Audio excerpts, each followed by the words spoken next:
Welcome to Hanging with the Chads.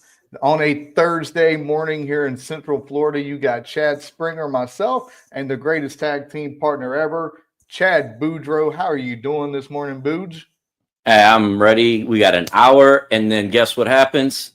March Madness really kicks off. I'm excited for today. And speaking of March Madness, ladies and gentlemen, it has already kicked off. We have a contest going on right now. If you want to hurry up and get in, you got, until 2 o'clock today per ESPN. If you join our group on ESPN, Hanging with the Chads, and you beat us in the tournament challenge, we're going to send you some free swag from the show.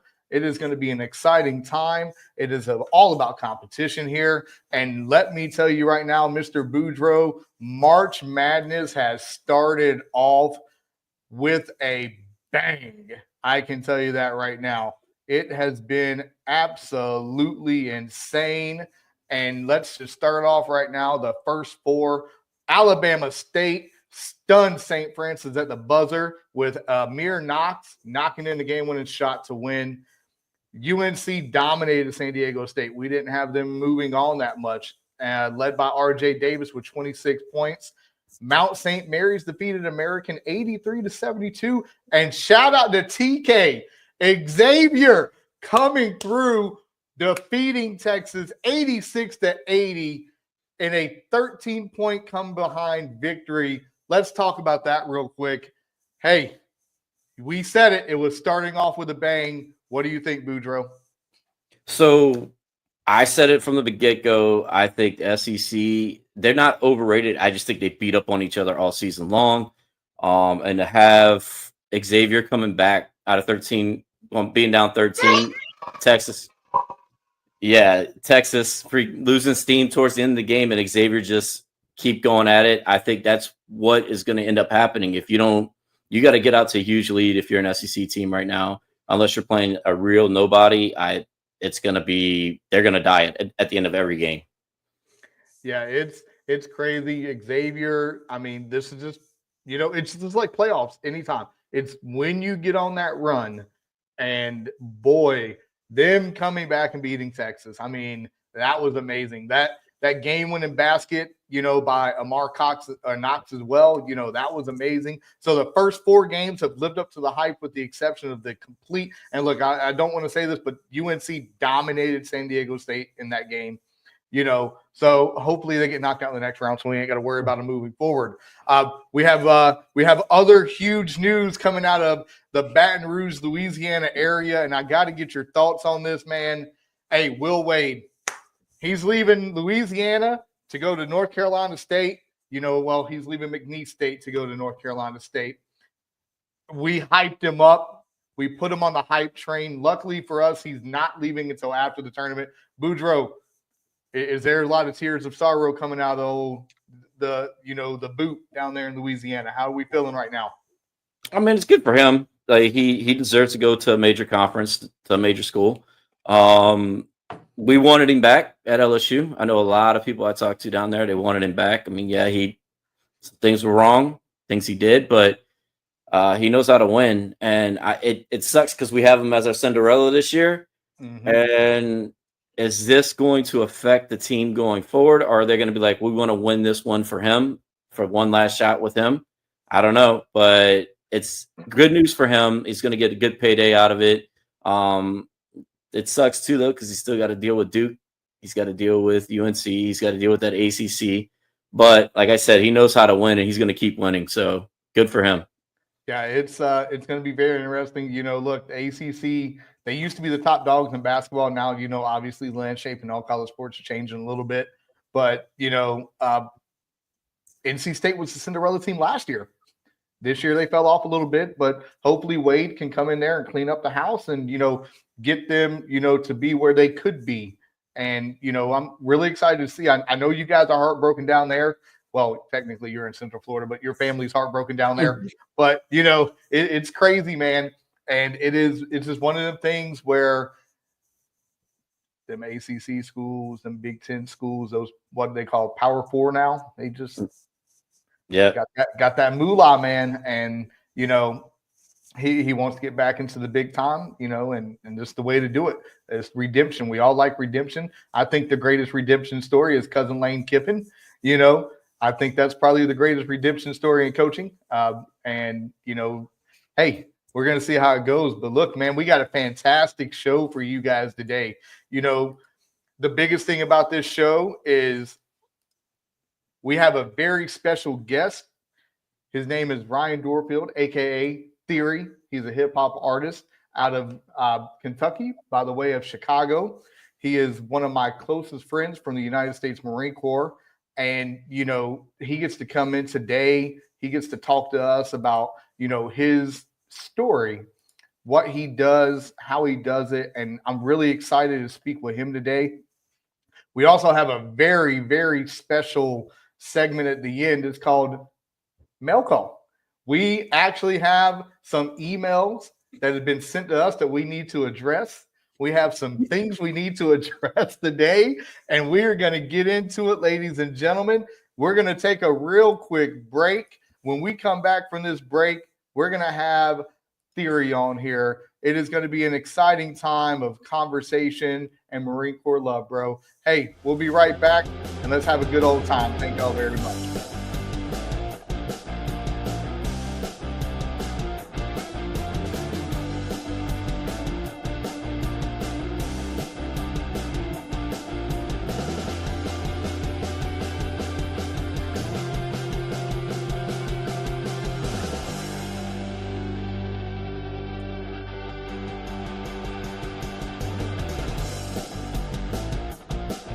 And we are back live and in color today.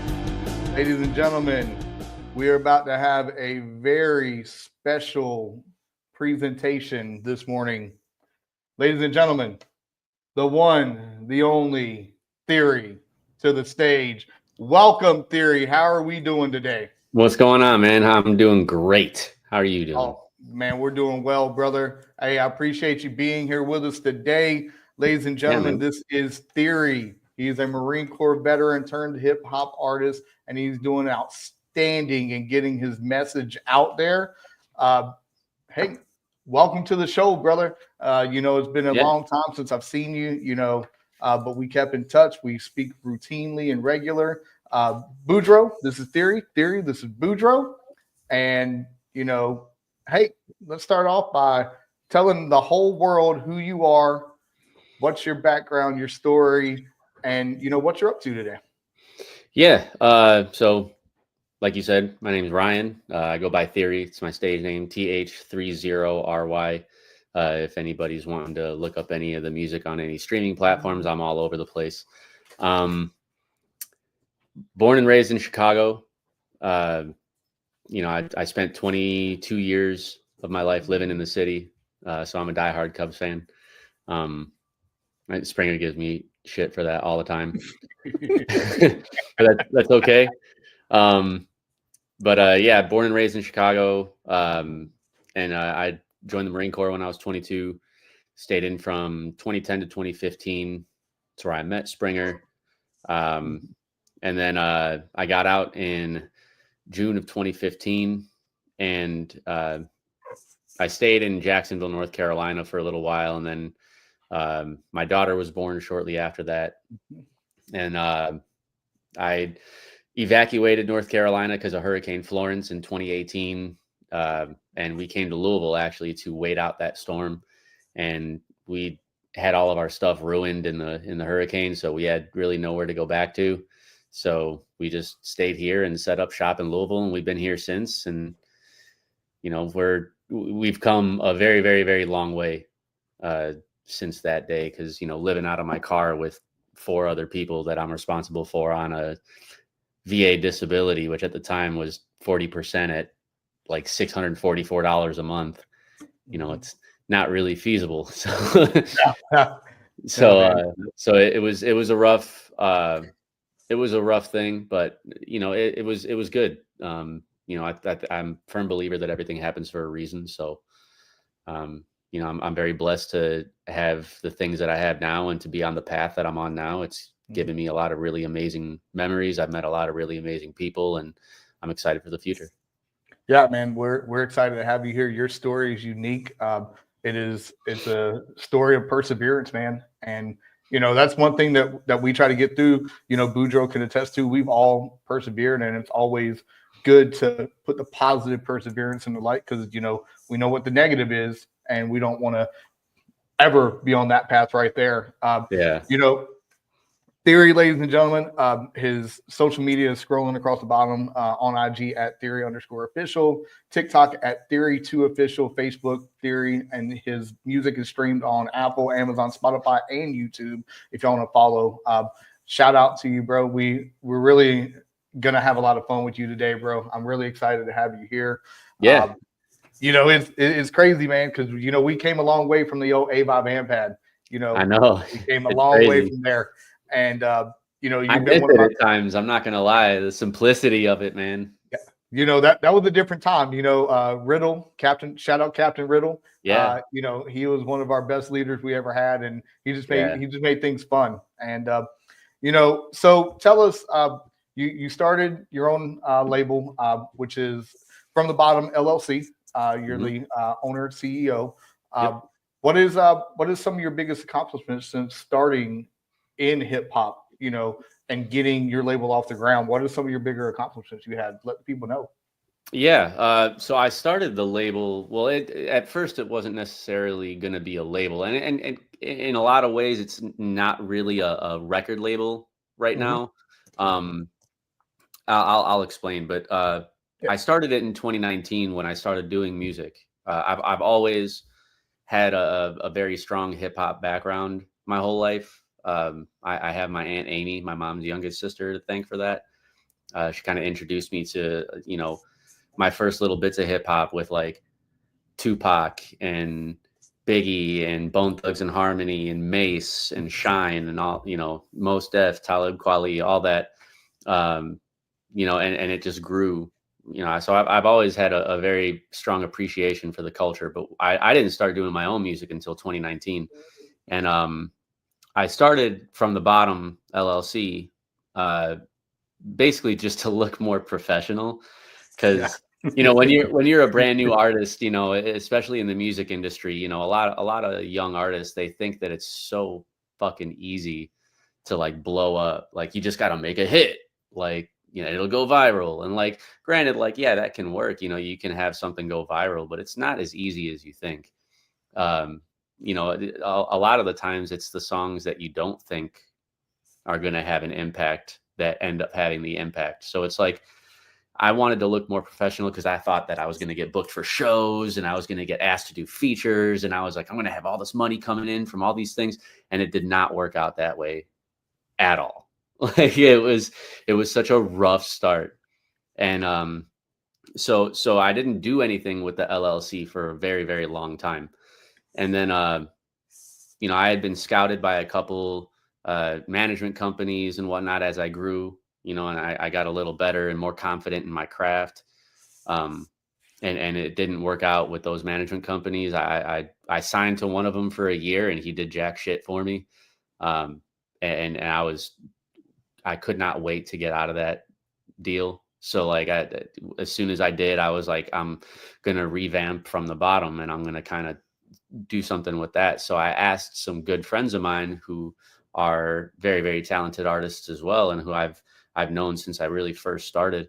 A lot of them I met at my very first show that I performed at. And, I was like, hey, I kind of want to do something with my business, my LLC, and use it as kind of like a little independent movement / label / team thing, just a collective of like-minded individuals who love the art of music and hip hop. Any genre is welcome, obviously, but it just kind of like-minded individuals. And they were like, yeah, let's do it. I'm down.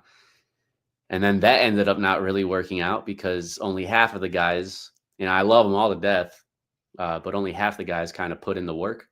A lot of them, they suddenly just didn't want to take music as serious anymore. When it was really time to, feet on the ground and take off, it was kind of a very slow, forward progression. And so I was like, I don't really know what to do. They weren't putting out new music, and again, I love them to death, but it just wasn't kind of how I saw that happening. So around that time, Big Homies Records had scouted me out, and so shout out to them. Shout out Big Homie Records. Yeah, Brian Carell and Chico Lemus. They were Brian was actually somebody that talked to me numerous times before I even knew anything about Big Homies, and he had his own independent record label called Carell Records. And he kept asking me to, come down and do shows, and he'd, get me on stage with this person, that person. And I was just like, I just don't have the funds to, pay $750 for a slot for a 15-minute performance, and pay for a $500 plane ticket to get to and from, and pay for, $300-400 for a hotel to stay at for that couple days that I'll be there. And it was just too much. I didn't have an extra, $1,200-1,300 to just throw. So I was like, I'm not really in the position to do that. And one day he called me on the phone, and he like never called me. Like we talked on social media, like he would send me messages on Snapchat or Facebook or Instagram, whatever it was. So he calls me, and I'm like, what the hell is this guy calling me for? And him and Chico were on the line, and I guess they were on their way to Idaho, and Brian had played Chico one of my songs, and this is around the time that they merged their two companies, because Chico had Big Homies Productions, Brian had Carell Records, and they merged to Big Homies Records. And Chico was like, I want to sign you. And I was like, pump the brakes. I'm not just going to be like, okay, hand over my masters, hand over 80% of what I make. I wasn't ready to do all that. So I was like, let's have a conversation. And we did. And I liked, the transparency, and I decided to do it. And it was amazing. I don't regret it at all. They did a lot for me. But then the management split. Brian Carell and Chico, they ended up splitting, for personal reasons. And the contract is kind of null and void at that point. So now, again, I'm revamping FTB, and we have an actual like path now. Yeah. So it's not all the same members. Some of them are, like Berserk Joey. Mm-hmm. He's my roommate, but he's also like my brother. And he introduced me at my very first show. And we've known each other since, and he's extremely talented. I don't know if you guys listen to my music. I'm sure you've probably heard him on a bunch of my songs, but we decided to take FTB together and kind of mold it into this team now. So a couple of the other guys from Big Homies came to me and were like, we want in on this. And we have a really dope connection with a guy who's been managing huge artists from Akon to Earth, Wind & Fire to Kiss. And he's kind of one of those people who I've now under contract, had him sign a contract allowing him to work on my behalf for FTB to get us opportunities. So it's going to take a little bit of time to get everything moving and to get everything going. But we are going to be doing some very big things in the near future, and I'm very, very excited. Yeah, me too, bro. Like I said, your story is absolutely amazing, and the reason we got you on here today is tomorrow you have a show tomorrow. You want to talk about that? Yeah. So I have a guy that I know. He's actually the singer in a band, a pretty big band. They played at Louder Than Life a few years ago here in Louisville. His name's Trey Landrum. Devil's Cut is the name of his band. Well, he owns this little like shacky bar called Wrong Side 812, or everyone calls it Losers. And it's right over the bridge from downtown Louisville. So like, I know you're not from Louisville and you probably not been here. If you have, you probably don't remember, but the 2nd Street Bridge is like the connecting bridge from Louisville to Indiana. Like as soon as you cross that bridge, you're in Indiana. So that venue is right over the bridge. Like you get off the bridge and you like cut a left and you're right there. The bar is like literally right by the water. So it's a really cool spot, and I have a show there. It's their very first hip hop show. Trey kind of wanted, he's the owner of the bar, and he kind of wanted strictly like rock and pop kind of, acts to go. And I do have a little bit of like a rock and pop side to some of my music, but one of my boys, Jacob Crenshaw, another talented individual that I know, part of a band, and he's a genius, but he is throwing a hip hop show. And he was like, it's our first hip hop show at Losers. I'd love to have you on there. It only seems fitting. And I was like, of course. So I'm doing that tomorrow with a couple friends of mine, and I'm looking forward to that experience too. Sweet. Boudreaux, you got any questions? I just want to know, like, the discipline that you've learned through your time in the military. How did that help you through this whole journey that you've gone through with your music? That's actually a good question. So I think the Marine Corps has a universal teaching, and both of you can probably agree with this. That don't quit attitude. You can't tell me shit, right? Like it's one of those things. And I think having that mentality, especially in, the music business or like the acting business or some kind of, business where you're going to be some kind of public figure like that and have an influence and a platform. I think that kind of attitude is very important. And I've embodied that attitude because of the Marine Corps, and applied that to almost everything that I do. So some people, like they always say, some people think that we come off as cocky. We're not cocky. We're just confident. And, I know my limits and I know my capabilities, and my determination is unmatched, I think.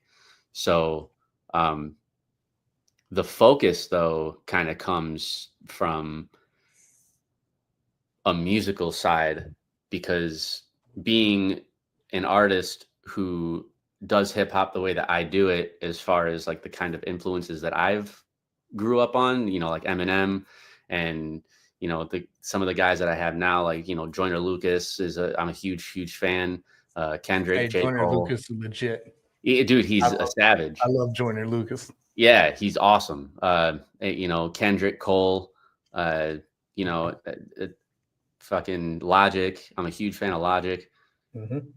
And those guys with the fast rap, and then kind of like the storytelling and things like that. So I think the focus came more from having them as influences, and me being a drummer previously. Everything has to be on beat. Everything has to be crisp. Everything has to be clear.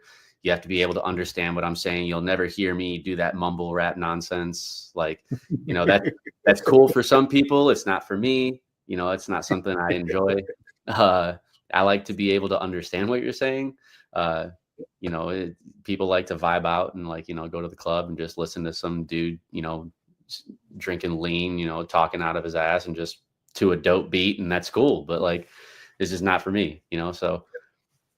But yeah, that I think it's a mix of just having the don't quit attitude and the you can't tell me nothing attitude, mixed with kind of a stronger, more traditional hip hop background that kind of fuels my drive for that. Yeah. And so, we spoke about some of your struggles with the hurricane, being basically displaced in Louisville, just staying in Louisville. Yeah.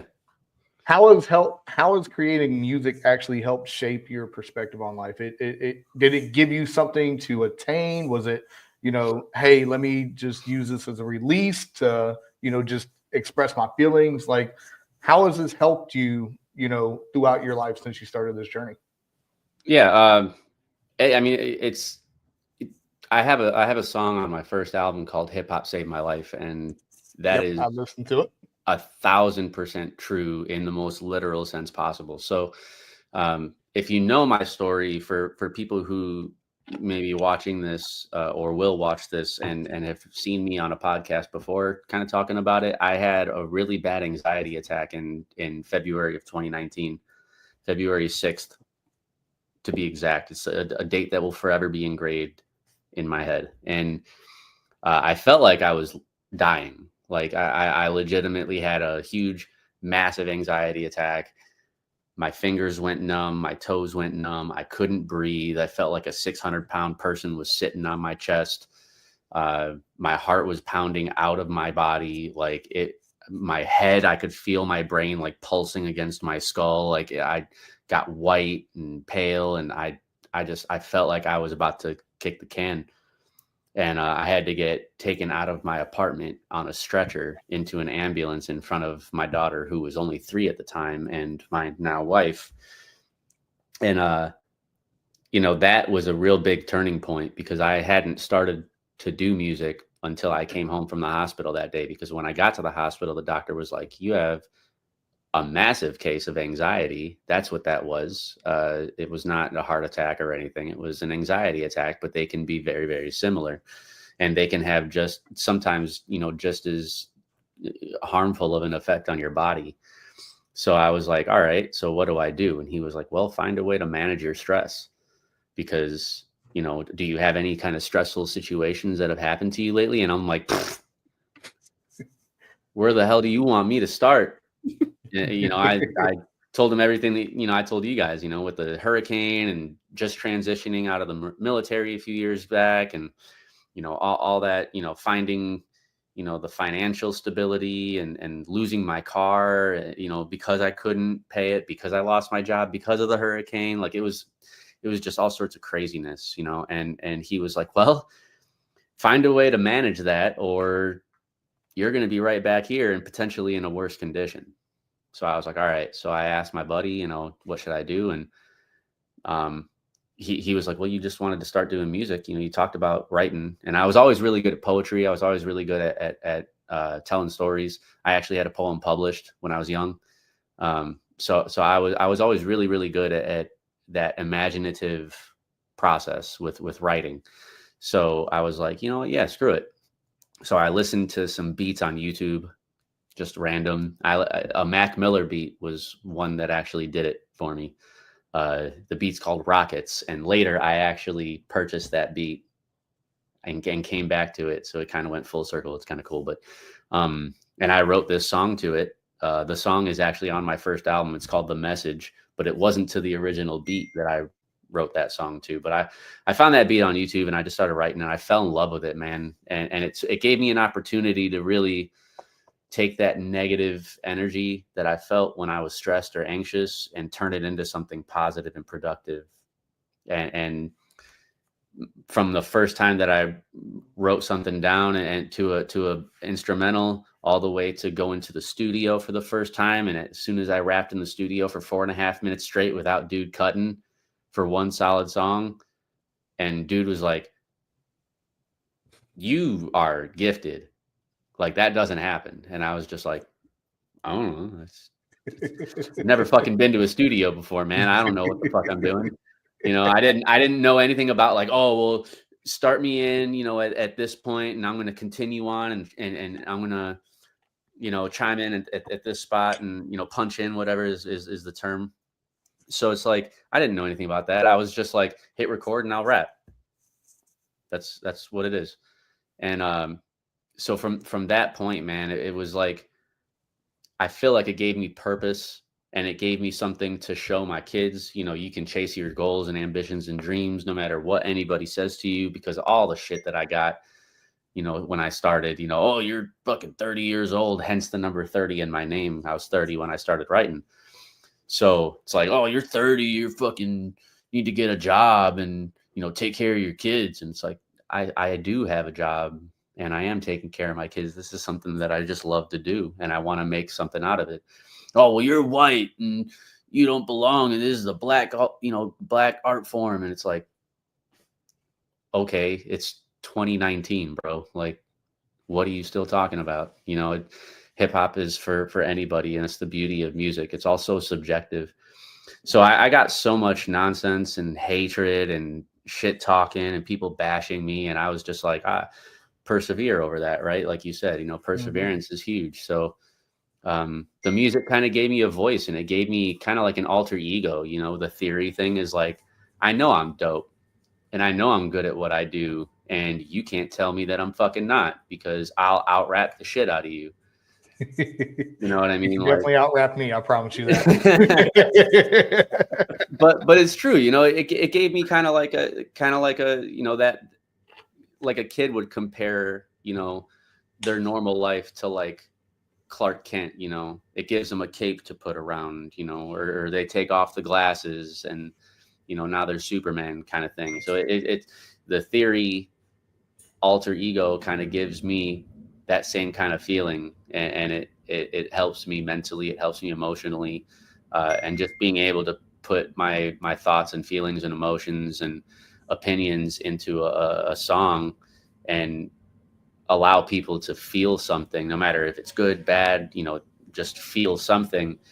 You know, that's magic to me. So I'm very blessed to have that kind of passion for something like that.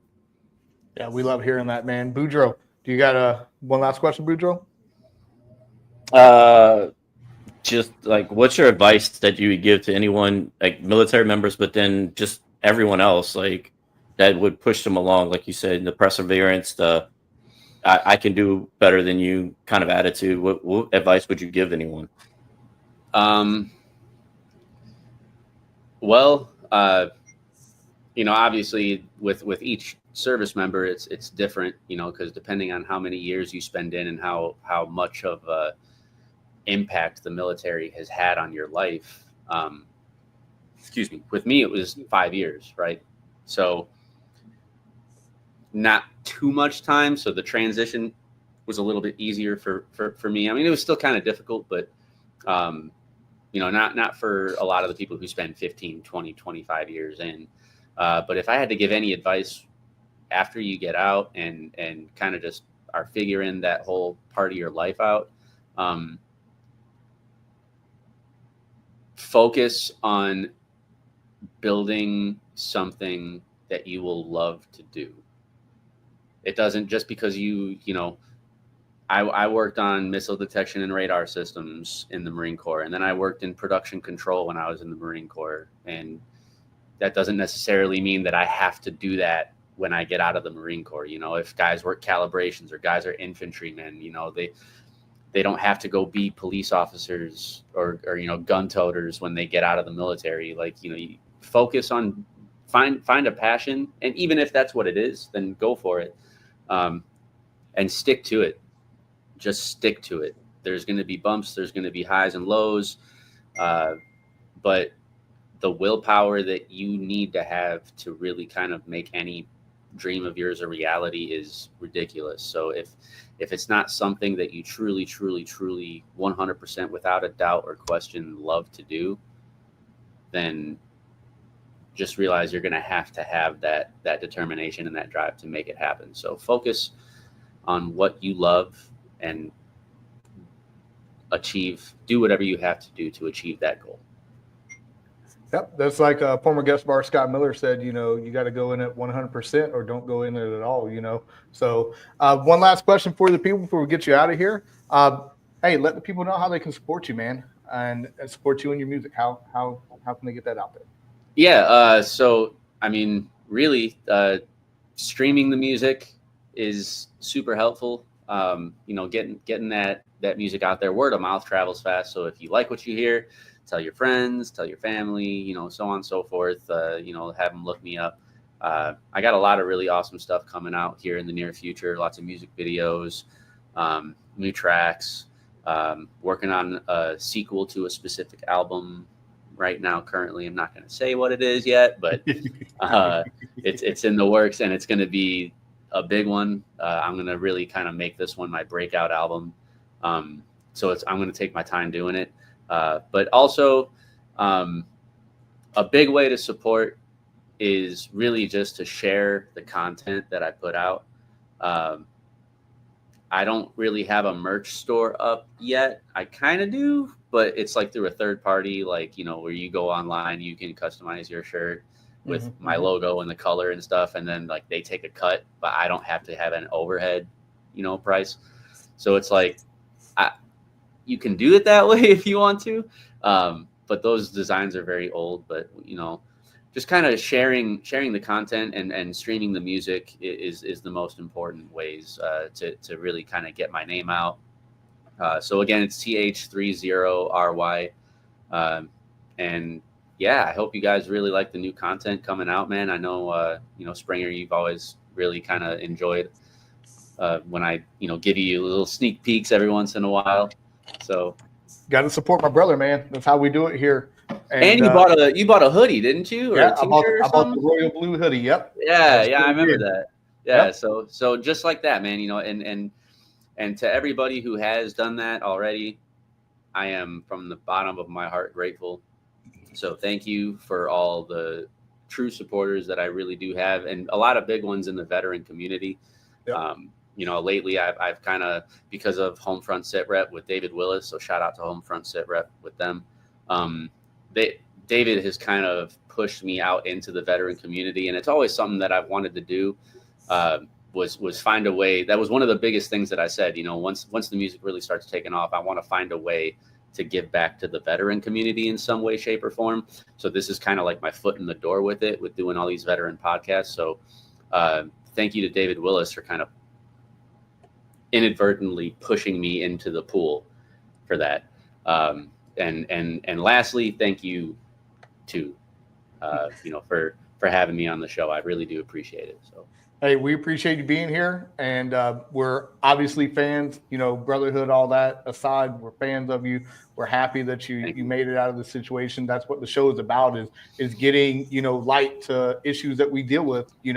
And being veterans, especially us being in the Marine Corps, we face different circumstances than what everybody else has to deal with. But ladies and gentlemen, make sure you follow Th30ry on IG at Th30_official with 30, TikTok at Th30_official, Facebook Th30, and then stream his music on Apple, Amazon, Spotify, and YouTube. Again, we appreciate you being here. We love you, brother. Hey, love you too, man. We ain't gonna knock Chicago too much today, man. Everybody. That's all right, man. That's all right.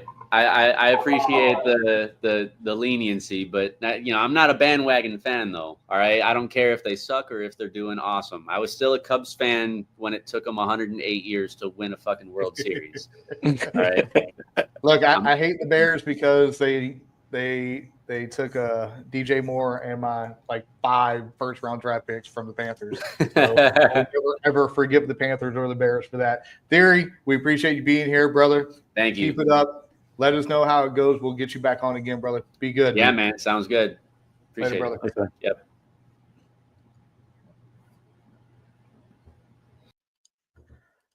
That was awesome, ladies and gentlemen. And, Th30ry, shout out Th30ry. He's more than just being a hip hop artist. He is a great individual. I've known this young man. I say young, like I'm way older than him, but I've known him since 2011, since he first got in the Marine Corps. We were stationed together. He's a great guy. So make sure y'all support and follow him. We're going to take a real brief break. We're going to come back with a very special segment that Boudreaux's been waiting on for the past couple of days. It is going to be Mail Call, and we are looking forward to it, ladies and gentlemen. We'll be right back. Stay right with us.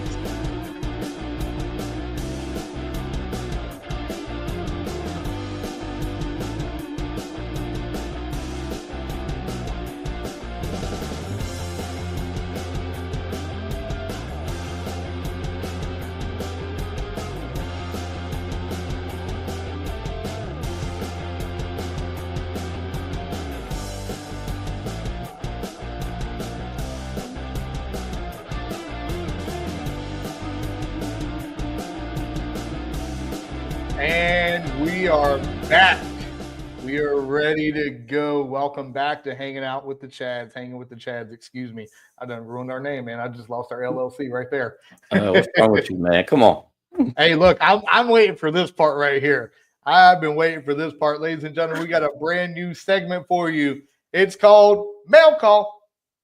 Hey, if you've been in the military, you know mail call is your favorite time. Good, bad, or indifferent, you're going to get some mail. We have a 2-part to this. First, we have an email segment that was sent in to us that someone wants us to answer the questions so he can better understand, what exactly entails coaching and military and things like that. So the very first question today, there's a lot of talk about building culture. What does that really look like? Boudreaux, I'll let you start off with that. This is something that always baffles me. Mm-hmm. I guess it's because of our military background. It's been real easy to build a culture within your team. Like for us with boys soccer, we adopted the brotherhood train of thought. And honestly, if you listen to all of our boys at the end of the season, their favorite memories aren't winning games.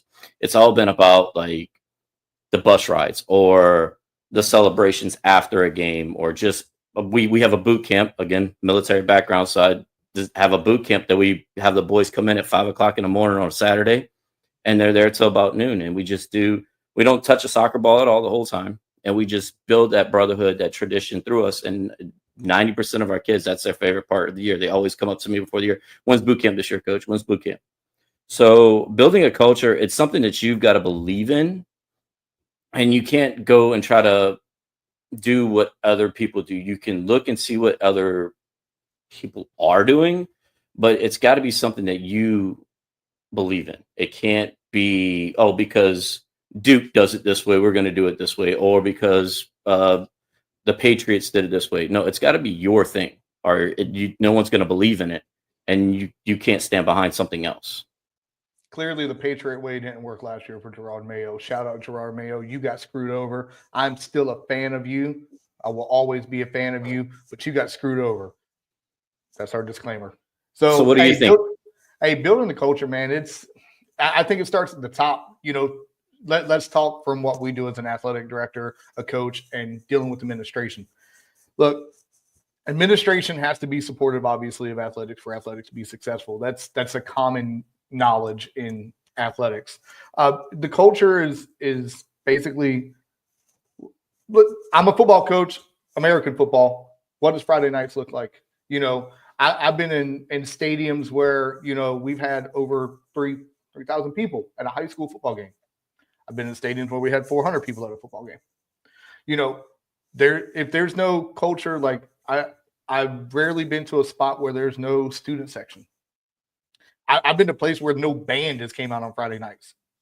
Like, what does that do for the culture? The culture for me is how I instill in my kids. It's just like you as brotherhood. You know, you gotta protect your brothers. You gotta defend your brothers. You gotta love your brothers and your sisters.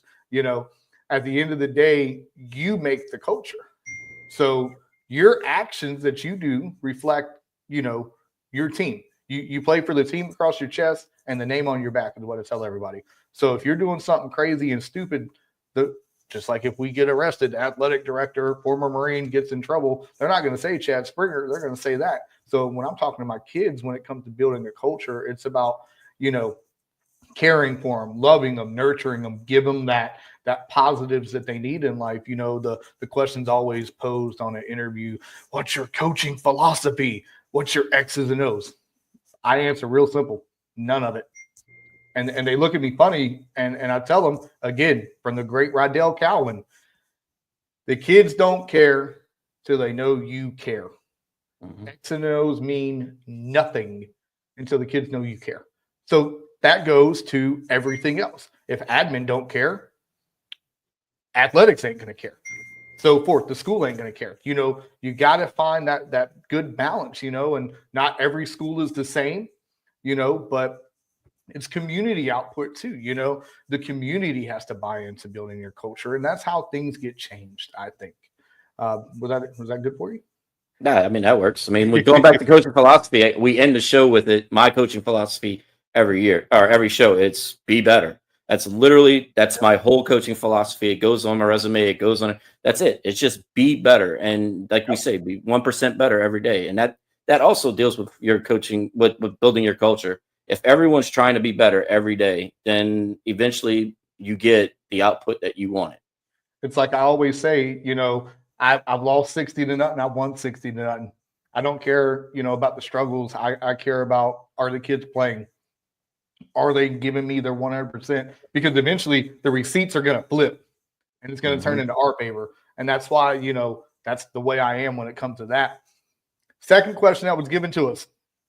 And, this is always a good one. How can coaches help their athletes navigate the world of scholarships and college athletics? I'll let you start again. So this is something that we get questions for all the time as ADs, as coaches. Number one, the athlete needs to understand the difference between an actual offer and just an interest letter. Yep. So we get them all the time. We'll get a stack of envelopes from just random colleges and to hand out to the kids, and they open it up and like, oh, I got an offer. And you look at it and it's just an invite to a camp. Like, it's just invitations. That's the GA supplement fund. Yeah. Sorry. So, yeah, no, that's literally what it is, right? So, I mean, I was a part of that one time, so I know what that is. But it's still like these kids get these offers and they blow it up, and you're like, no, it's not an offer until there's something in a contract stating, here's how much money I'm going to give you. Yep. And then when it gets to that, then you have a couple questions that the athletes and parents need to ask. Like, number one, what does the athlete actually want to graduate in? Because not every school has every diploma. They don't have that study. So you're going to have to figure out if that's what they want. Number two, how expensive is the school? Gone are the days of actually, unless you play like football, that you're going to get a full ride. It's just, it just doesn't happen anymore. The NCAA has a thing where you can only offer so many scholarships. Now it's bumped up recently. It's like 100 but or something like yeah, that. For football. yeah. But back when I was coaching in college, you get 10. You can't field a team with 10 scholarship athletes. So you separate it out. So that's another part of it that they're going to have to look at. And then there's always the big prize of being D1, but with all the different divisions there are now, with all the different NAIA, JUCOs, NCCAA, whatever it's called, all the different levels there are there, like there's a place for everyone, but you just have to make sure that's where you want to go to school. That's what you want to study. And if you can afford it, that was the big things of navigating this whole world. All this other stuff, like, yeah, I got this great hype film and all it. You can have a hype film, you cannot. It doesn't matter to a lot of it. The coaches are going to see you. Mm-hmm. It's what do you want out of your studies?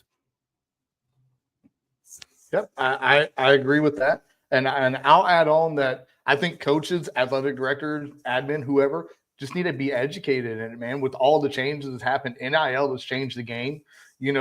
These big time college coaches ain't gonna, sit there and let you get them fired because, you're a 2.5 student now. I've heard stories of college coaches at these camps you speak of walk in there and say, hey, if your kid don't have a 3.5, we'll give you a refund, send them home. They ain't going to recruit you. Just be educated. I mean, make sure the kids are taking the right courses, the NCAA eligibility stuff. Shout out Core Course GPA. It's a fun thing to do, ladies and gentlemen. You sign up for Core Course GPA through your school. It's free for the kids. The school just got to pay you money for it. But at the end of the day, the kids get a free profile. They get to upload all their transcripts, make sure they're good, make sure the classes they're taking are equivalent to what the colleges are going to accept. And you're right, D1, D2, D3, JUCO, NIAI, all that. At the end of the day, if someone's giving you money, someone's giving you money. And what I tell kids is, hey, you get these little letters, great. That's the GA supplement fund.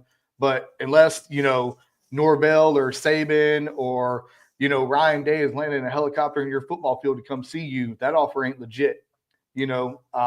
So these kids need to understand that, hey, it's about the work that you got to put in to get there. College athletics has changed a lot, especially now that kids are getting paid, NIL, all that, so you got to be smart on what you're doing because, they might come up and be like, hey, we're going to offer you, but until you get an offer, that means nothing great. All they're doing is putting it on their Twitter to show, hey, Texas A&M just, offered Chad Springer, but they're just doing that to do that, until you get a contract in your hand and you sign that year-to-year contract that you got to sign now, nothing's official. But, camps is a great thing for exposure. Go to all the camps you want, try and find the free ones. But, if you got to pay one, don't live in Central Florida and go to USC. There's 18,000 football camps here in Central Florida, so the biggest thing is just be educated and, educate yourself, educate your kids, educate the parents. The parents say, my baby's going to play college football. Your baby's 5'2", 194 pounds. Only thing he's doing in college is watching a football game, and the closest he's probably going to play is NCAA football 26 when it comes out in July. Shout out EA Sports for bringing that back. Thank you. But just be educated on it, man. Just always know what you're signing, especially now. Again, the world, the landscape's changing, and that's it for the email mail calls. We did receive a text mail call, and I would like us to address this. We had some feedback from the show, and ladies and gentlemen, this is going to be exciting. Hey, feedback here, twins. Great. This person probably did have too many shots with their comment, and I am not going to name drop them. They know who they are. I have it in black and white on my text message, or blue and white, black, whatever color the iPhone text messages are. Listen, there was a comment that was made, ladies and gentlemen. A comment has been made that Jordan Travis, the now backup quarterback for the Jets, is going to be better than Justin Fields on the Jets. But more importantly, if he never would have got hurt at Florida State, he would have beat out one Jaden Daniels to win the Heisman Trophy. What this person was drinking, but Boudreaux, I'm going to send this one to you, and the floor is yours. What do you say? All right. So I will concede that he's a great college quarterback. But Jaden Daniels, you were not going to touch him. No, not going to happen. The year that he had when he won the Heisman, unbelievable. Like, if LSU had a halfway decent defense, it would have looked like 2019. They would have just ran through everyone like it was nothing. But they didn't have the defense. And then Jaden Daniels' first year in the league, what does he do? He turned the Commanders team completely around. Mm-hmm. And, I mean, they are now considered on the top tier just because of him. They have the players around him. They have a decent defense. But if it wasn't for him and what he brings to the game, doesn't happen. Florida State, great job. However, no.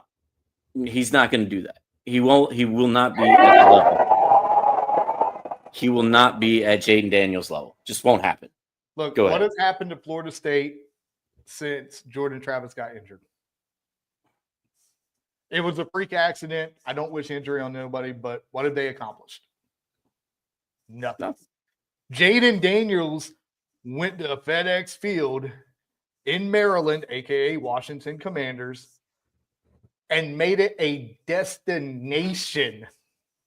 He turned – now, the new ownership group is absolutely amazing. Kudos to them.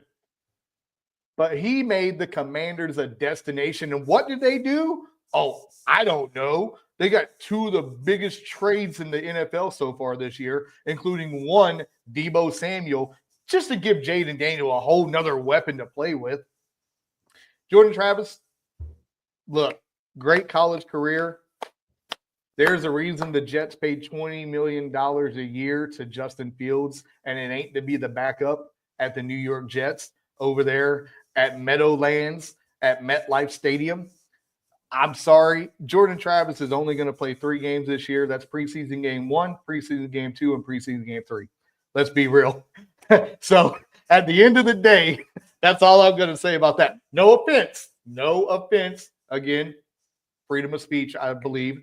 And we're just speaking our own opinions. But we can pull up the stats between Jaden Daniels in college. And, we can pull up the stats in Jordan Travis. But here's the positive about that. We don't have to, because there was a voting that got done on December 10th of that year that said Jaden Daniels was the most outstanding player in college football, and Jordan Travis was number 5 on the voting list. Let's just be real. That was pure FSU bias right there. And it's okay to support your team. But we also got bashed for not talking about Tampa Bay too much.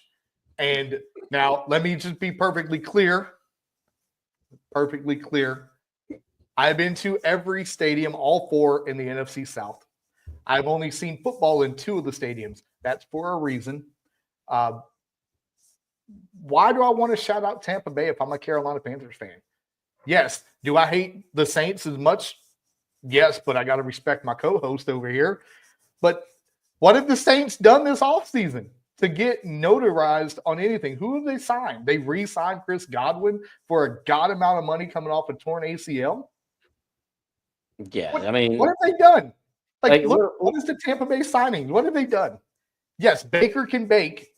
I respect Baker Mayfield. I know a lot of people don't. I respect him. Carolina tried to ruin him. We made him a better person when he left. I was always a Baker fan. But what have they really done? Mike Evans, great story, Mike. What have they done this offseason? Yeah, it's nothing. Absolutely nothing. And it's hard for me to talk anything about any NFC South team, even the Saints, because we are so bad. Like the South is so bad. You could take any third place team out of any other division, and they would probably win the South right now. Look, that's how bad. Go ahead. Sorry. That's how bad the South is. I mean, it's just you get nothing out of the South. Now, Saints got a couple guys coming back home, got a new head coach, got a new OC, new DC. Maybe they'll do something this year and they'll go back to where they were during that reign with Drew Brees and Sean Payton. But they're so historically, the NFC South is just bad. It's just garbage. So I don't want to talk anything. Like even with the Saints, I'll talk trash about the Saints because it's just so bad right now. If you give me something this year where you actually accomplish something better than just a winning record and sneak into the playoffs, then we could talk about the South. Otherwise, I don't really want to talk about them. Look, man, I've said it and went on record before. Carolina Panthers has the worst owner in the NFL. So if I'm sitting here willing to bash on him and bash on some of the things we've done, Dan Morgan has tried to clean up the mess at GM, but he inherited a lot of crap, but at the end of the day, we're not just because we don't talk about him don't mean we're bashing him and we don't like him. It's just, what have they done? What have they done? Show me one thing they've done other than sign Chris Godwin. Yeah. Where's your news bulletin at the bottom? Yeah. I don't have a scrolling banner for you here. That means you've done nothing. Yeah. You're not a destination like Washington is right now. Sorry. Right. Jaden Daniels, baby. But anyway, hey, look, that's all we got for you today. Boudreaux, any last words before we get out of here? Be better. Be better. 1% better today means you're going to be better tomorrow. Ladies and gentlemen, we love you. Until next time, thank you for hanging with the Chads.